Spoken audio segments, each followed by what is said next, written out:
الحمدللہ رب العالمین والصلاة والسلام علی رسولہ الکریم وعلی آلہ وصحبہ اجمعین ومن تبعہم بإحسان الی یوم الدین اما بعد۔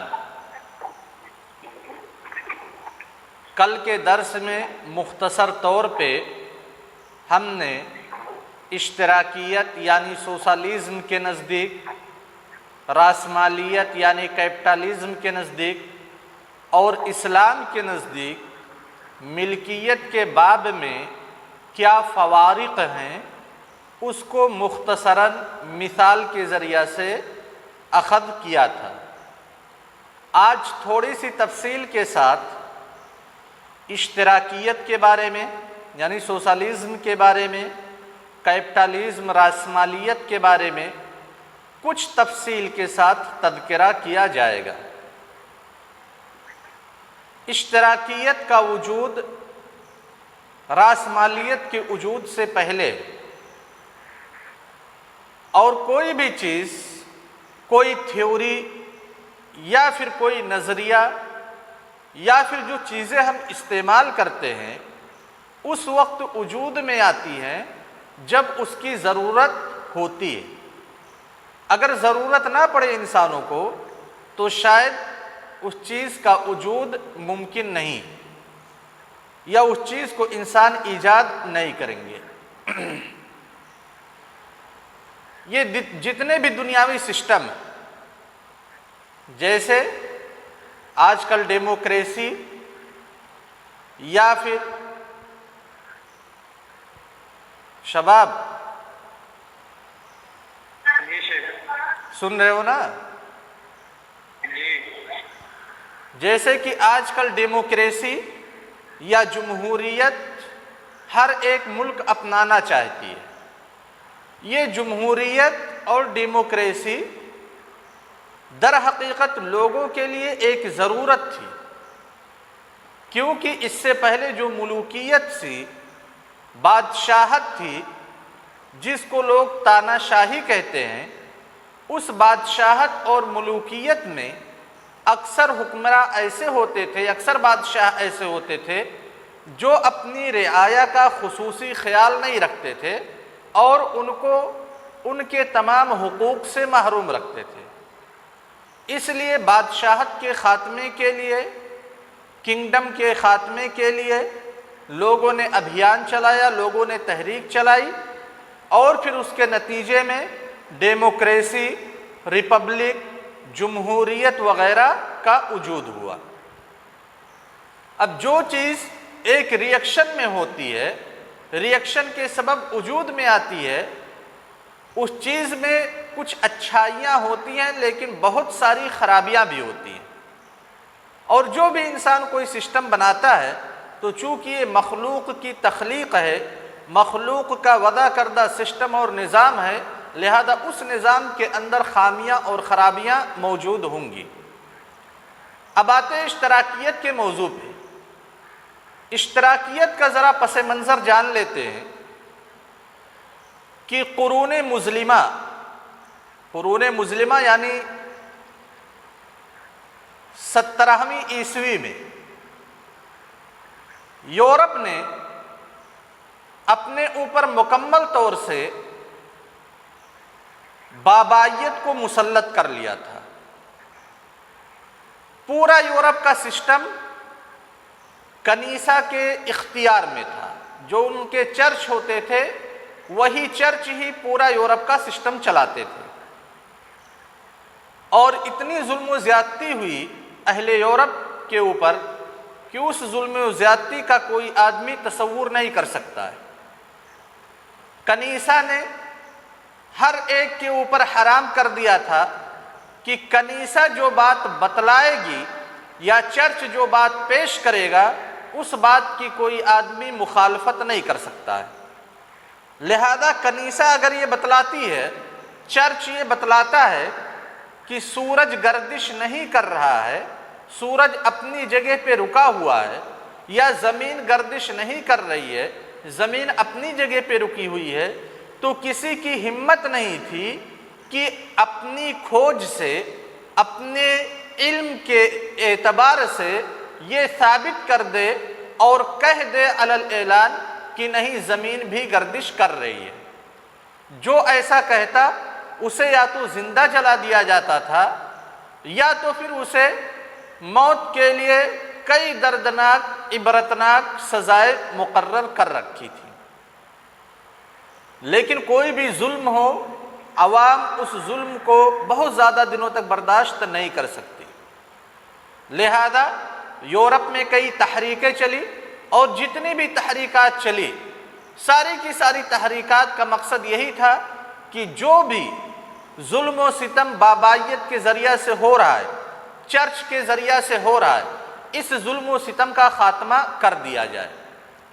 لہذا لوگ غلامی کی جب زندگی گزار رہے تھے اور اس غلامی کے خاتمے کے لیے جو آئیڈیالوجی لے کر کے آئے وہ آزادی کی آئیڈیالوجی تھی، حریت کی، تو جس طرح سے غلامی میں لوگ شدت کے ساتھ زندگی گزار رہے تھے، جب ان کو حریت ملی، حریت کی آئیڈیالوجی کو یہ لوگ سمجھے، تو حریت کے تمام حدود کو یہ لوگ پار کر گئے، حریت کے تمام حدود کو پار کر گئے۔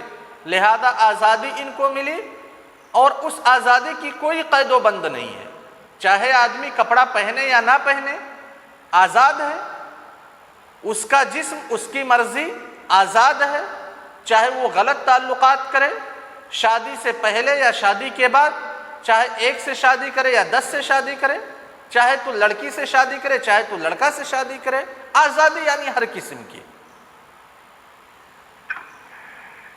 سمجھ رہے شباب؟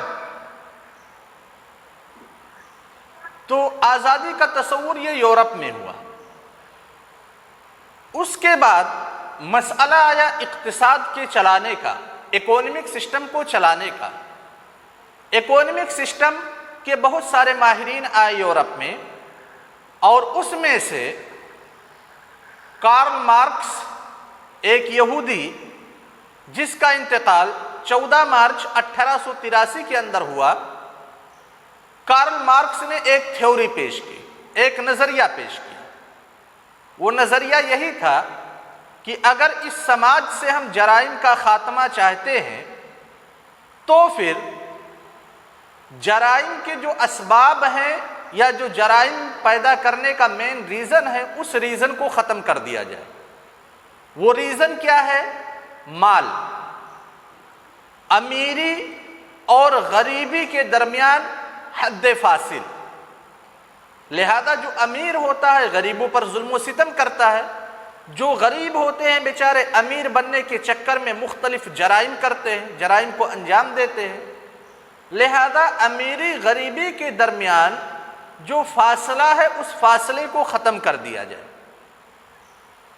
اور اس کارل مارکس نے جو نظریہ پیش کیا، بعد میں اس نظریے کے اندر تطور ہوا، ارتقا ہوا، اور اسی نظریے کو اشتراکیت کہا جاتا ہے۔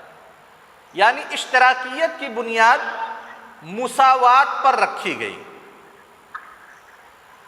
مساوات پر جب رکھی گئی تو جو غریب طبقہ تھا وہ تو بہت خوش ہوا کہ جو امیر ہمارے اوپر رعب جماتے تھے، دھوہ جماتے تھے، ہمارے اوپر ظلم و ستم کرتے تھے، ان امیروں کی بالادستی ہم سے ختم ہو گئی، اب ہم بھی امیروں کی طرح سے زندگی گزار سکتے ہیں، ہم ان کے غلام نہیں رہ گئے۔ غریبوں کے ناحیے سے یہ بہت بہتر ہوا، لیکن جن کے پاس ثروت تھی، جن کے پاس مال و دولت تھی، ان کے ناحیہ سے یہ سسٹم بہت ہی برا رہا۔ نتیجہ بعد میں کیا نکلا؟ کچھ دنوں کے بعد شروع میں یہ سسٹم چلا، سب سے زیادہ اس سسٹم کا پرچار سوویت یونین نے کیا، یعنی رشیا نے، اور رشیا اور اس کے ماننے والے آج بھی تقریباً اسی اقتصادی سسٹم پہ، خاص کر کے چائنا وغیرہ قائم ہے، اشتراکیت کے۔ شروع میں یہ سسٹم بہت کامیاب ہوا، لیکن پھر اس سسٹم میں زوال پیدا ہونا شروع ہوا۔ وجہ کیا تھی زوال کی؟ کیونکہ جب کوئی انسان کسی چیز کا مالک نہیں رہے گا، حکومت کی ذمہ داری ہے کہ ہر انسان کو کھانا مہیا کرے، ہر انسان کے لیے مکان مہیا کرے، ہر انسان کی تعلیم کا بندوبست کرے۔ جب یہ ساری چیزیں حکومت کی ذمہ داری ہیں تو پھر جو پروڈکٹس تھے انسانوں کے ذریعہ سے جو کمائی کی جاتی تھی یا انسانوں کے ذریعہ سے جو انتاج ہوتا تھا اس انتاج میں کافی کمی آ گئی. شباب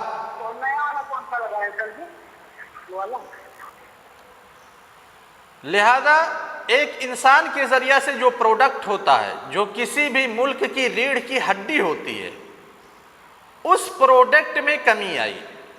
اب جب مثال کے طور پہ میں ہوں, مجھے ضرورت کی ساری چیزیں جب ملیں گی, مجھے تعلیم ملے گا, میرے بچوں کو تعلیم ملے گا, گھر ملے گا, شادی کرنے کا خرچ ملے گا اور پھر کھانے پینے کا انتظام رہے گا, تو پھر میں محنت کرنے کیوں جاؤں گا؟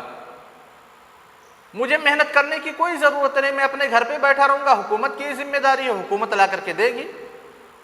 تو ایسے جب یہ نظریہ لوگوں کے درمیان پھیلا, انتاج کم ہونا شروع ہوا, پروڈکٹ کی کمی ہو گئی, تو پھر اس نظریہ کو فلاح تصور کیا جانے لگا. لیکن جب اس تھیوری کے ماننے والے اشتراکیت کے پرچارکوں نے دیکھا کہ اقتصاد بالکل ڈاواڈول ہو رہا ہے, اکونومک سسٹم بالکل خراب ہو رہا ہے, تو ان لوگوں نے اس 20ویں صدی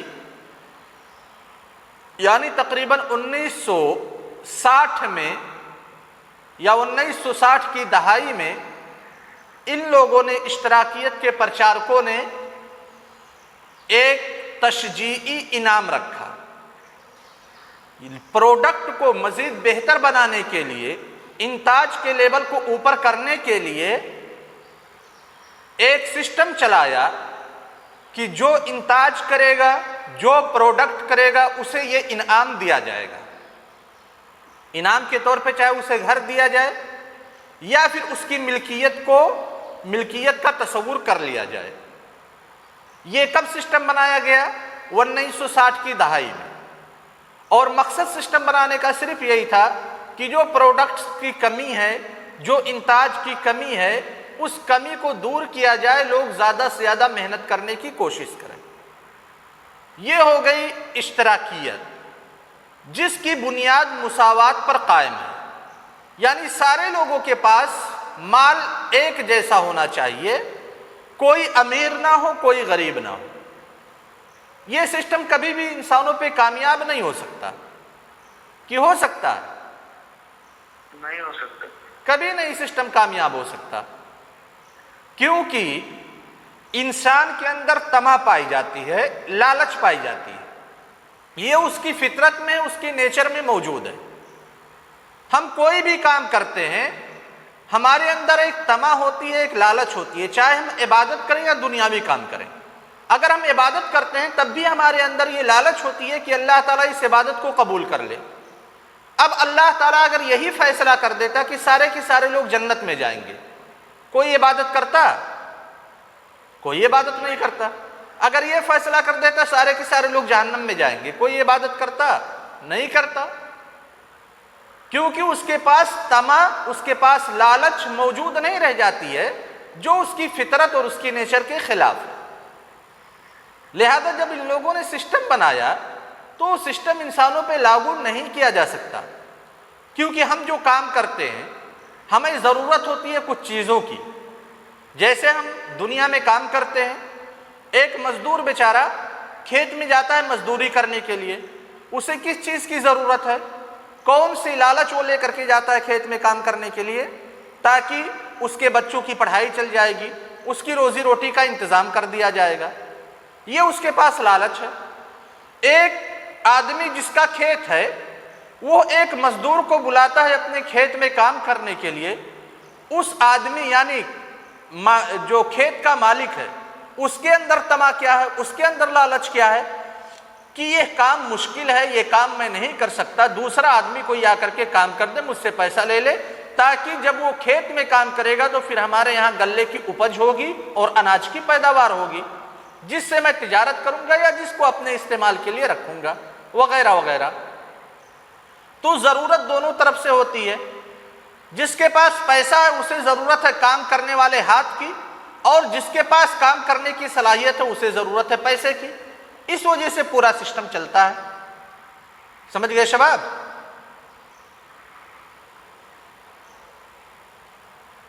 تو یہ اشتراکیت نے سب سے بڑی جو غلطی کی اور جس کو سب سے بڑی خوبی وہ تصور کرتی ہے نظریہ اشتراکیت، مساوات کا. اور مساوات ہر ایک معاملے میں بہتر نہیں ہے، کبھی بھی مساوات کا مطالبہ نہیں کیا جا سکتا. ایک عالم کو ایک جاہل کے برابر کرنا درست ہے؟ نہیں. وہ انسان ہونے میں برابر ہیں، لیکن ایک عالم کی سوچ، اس کی فکر یا اس کے اوٹ کا مہت تو ایک جاہل کے برابر کبھی نہیں ہو سکتا. سمجھ گئے نا؟ اب یہی چیز، اسی مساوات کو جو ڈیموکریسی سے چلنے والے ملک ہیں یا جو ملک ریپبلکن ہیں، جمہوری ملک ہیں، ان لوگوں نے بھی مساوات کو بہت حد تک اپنے اندر لانے کی کوشش کی. اب اس کا نتیجہ ہم الیکشن میں دیکھتے ہیں. اگر 49 آدمی سائنٹسٹ ہیں، 49 سائنٹسٹ اور 50 پاگل، 50 پاگل نے مثال کے طور پہ کانگریس کو ووٹ دے دیا اور 49 سائنٹسٹوں نے بی جے پی کو ووٹ دیا، جیت کس کی ہوگی؟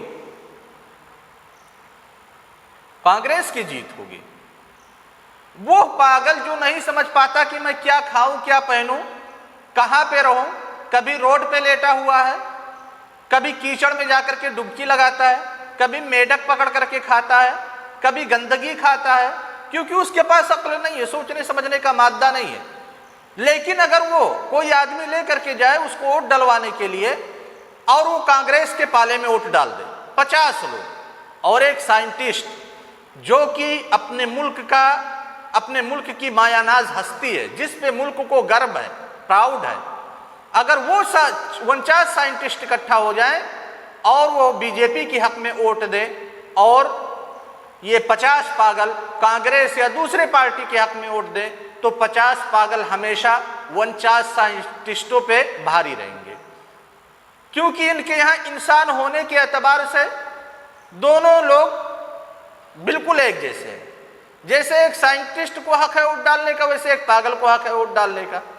تو یہ مساوات ہے، مساوات کی یہ خرابیاں.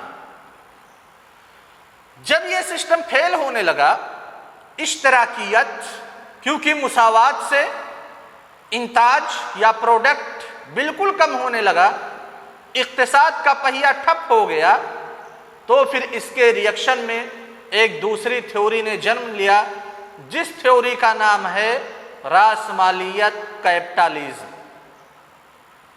یہ کیپٹالیزم یا راسمالیت کی ابتدا 18ویں صدی عیسوی کے اخیر اور 19ویں صدی ہجری کی ابتدا میں ہوئی، شروعات میں ہوئی. راسمالیت نے کیا کیا؟ چونکہ راسمالیت یہ ریئیکشن ہے اشتراکیت کا، اس لیے راسمالیت نے اشتراکیت کا جو سسٹم تھا اس سسٹم کو مکمل طور سے ختم کر دیا کہ نہیں بھائی، لوگوں کو اشتراکیت میں مالک بننے کا حق نہیں تھا، ہم وہ تھیوری لے کر کے آئے ہیں کہ ہر انسان مالک بن سکتا ہے. اب یہ تھیوری بھی بہت اچھی لگی، کیونکہ ایک غریب کام کرے، ایک امیر کام کرے، سارے لوگ کام کرنے میں برابر ہوں، کسی کے پاس اپنی ذاتی پراپرٹی نہ ہو، ساری چیزیں حکومت کے انڈر میں ہو، حکومت ساری چیزوں کی مالک ہو. تو پھر جب یہ تھیوری پیش کی گئی کہ نہیں بھائی آپ بھی مالک ہو سکتے ہو، ایک غریب سے غریب آدمی بھی مالک ہو سکتا ہے اور اپنے مال میں اسے تصرف کرنے کا مطلق اختیار ہے، اسے مطلق حریت دی جا رہی ہے. تو اس تھیوری کو دنیا نے بہت جلدی قبول کر لیا، اس نظریے کو قبول کر لیا. اور کل انشاءاللہ اس نظریے پہ بات ہوگی، اس تھیوری پہ، راسمالیت پہ، کیپٹالیزم پہ، اور پھر اسلامی اقتصادی نظام پہ انشاءاللہ گفتگو ہوگی. اور یہ بتلایا جائے گا کہ دنیا تلاش کر رہی ہے ایک ایسے اکونومک سسٹم کا جس اکونومک سسٹم سے تمام لوگوں کے لیے بھلائی ہو، جس اکونومک سسٹم میں آخر اسلام کا اکونومک سسٹم موجود ہے. پھر اسلام کے اکونومک سسٹم کو دنیا فالو کیوں نہیں کرنا چاہتی اور اس میں غلطی کس کی ہے؟ السلام علیکم ورحمۃ اللہ وبرکاتہ.